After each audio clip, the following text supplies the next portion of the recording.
কি রে ভাই, শুনলাম তোর ব্রেকআপ হয়ে গেছে, প্রবলেমটা কি? আরে ভাই বলিস না ভাই, ওই মেয়েটা এক নম্বরের ক্যারেক্টারলেস মেয়ে, জানিস ভাই? যখনই বেরোবে একটা করে রোজ ছেলে দেখবে।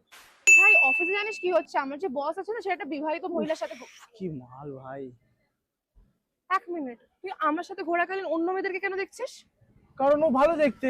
তুই যদি ভালো দেখতে হতিস তাহলে আমি থোড়ি ওকে দেখতাম। আর তারপরে ভাই মেয়েটা এত গোল্ডিগার মেয়ে ভাই, মাথার চুল থেকে নিয়ে পায়ের নখ অব্দি সব টাকা আমার খরচা হতো, জানিস ভাই? মাসের স্যালারি পেলে সব টাকা ওর পিছনে খরচা হয়ে যেত আমার। এই দেখি ফোনটা দেখি। চল নি ধরে ফোন ধর।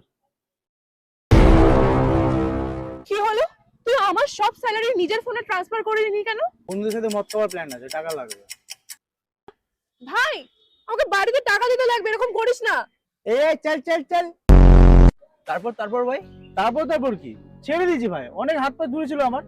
আমিও সেটেলমেন্ট আছি, বলেছি তোর মতো মেসে থাকবো না। তোর মতো টক্সিক ছেলের সাথে আমি এক মুহূর্ত থাকতে রাজি না।